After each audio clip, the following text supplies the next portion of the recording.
naryastu pujyante ramante tatra devata yatraitasu na pujyante sarvatra phalakriya. Where women are honored, divinity blossoms there. And wherever women are dishonored, no matter how noble the acts are, they will always remain untruthful. These ages-old Sanskrit lines still give me chills. But little did we know that these lines in these days are just meant to give you goosebumps and actually carry no meaning. Sad but true. For ages, men have had more privileges than women in all aspects of life in the society.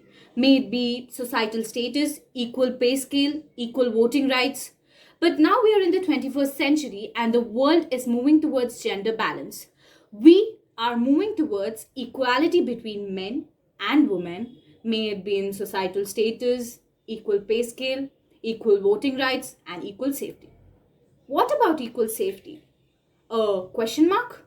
Well, this point has always been a question mark. It never had answers.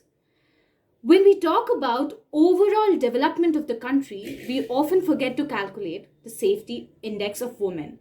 Like in my view, to know the development of the country, the development of the country should be measured according to how safe the women of the country are, because that is what determines the quality of education our men possess. In India, the constitutionally provided equality for women is often contradictory to the harsh societal reality of the land and its cultural norms. But let me tell you, this is not the struggle of today. It began in the 20th century during the struggle of independence. In the fight against the British, the Western educated leaders like Mahatma Gandhi, Raja Ram Mohan Roy, Dr. B.R. Ambedkar taught and encouraged the women to step away from their houses and to enter the public sphere. They taught them to fight for their rights. And this revolutionary decision brought many changes in the law, like right to education, inheritance rights, abolition of sati and polygamy, and allowance of widow remarriages. The constitution not only provided numerous punishments for the offences against women, but it also kept amending itself with the societal changes.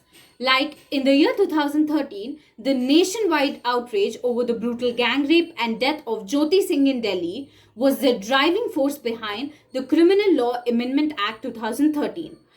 They inserted new offences against women in the Indian Penal Code. Acid attacks, voyeurism, stalking, sexual harassment, intentional disturbing of women were some of them. Later in the same year, India came up with its first legislation regarding the sexual harassment of women at workplaces. It came up with the Sexual Harassment of Women at Workplace Prevention and Prohibition Act, POSH 2013.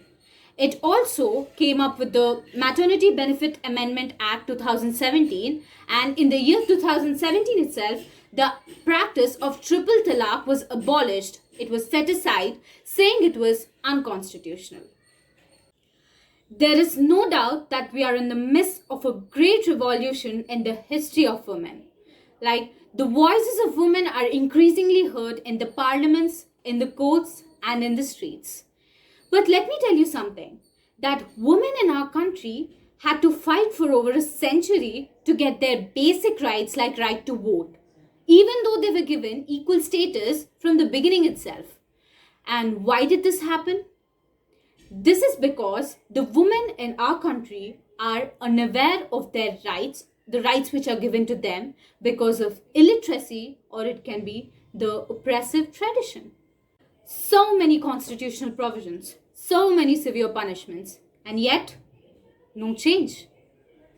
The severity of offences is increasing every day. Like, imagine if a news channel only read the offences against women. How would it sound? Let me show you. A 5-year-old girl raped and killed by a man. A 15-year-old girl abducted, raped repeatedly in a hotel in Punjab. 12-year-old raped in UP, 2 booked. Man held for flashing his private parts at a law student. Says he did so as his wife was pregnant. A 13-year-old rapes 7-year-old sister suffering from Down syndrome. Man burns pregnant wife alive as she objects extramarital affairs. 5-year-old returns home with bloodstains all over her clothes. Shopkeeper held for rape. And many more. And let me tell you, all these cases are absolutely genuine and took place in the last 2 months itself. And these are the cases which came into my notice. There are more hundreds and thousands which are being registered every day, every single minute. And another hundreds and thousands do not even get registered because they do not have enough courage. Woman is given the place of goddess Lakshmi in the Indian culture. But hearing about all these offences, it looks like the safety and security of women is totally at stake. Each day, a single woman, a young girl, a girl child, a mother, a woman is being assaulted, tortured, and molested. The streets, the public transports, and public spaces have become the territory of the hunters. They rape her, they molest her, they murder her, they throw acid on her face, they cut her into pieces, and they burn her alive. And many more. Today, I'm not here to educate any men. I'm here to tell every girl out there that how much more cautious you need to be with every growing year. And I'm just here to tell that we need to be safe. We need to stand for each other instead of taunting each other or gossiping about each other. We need to understand each other, because at the end of the day, there's only a girl for a girl. You get it? So when we go out, we need to know what's happening around us. We need to have our eye on everything that is happening around us. And every single hint is to be taken negatively, because nothing is positive anymore. Thank you.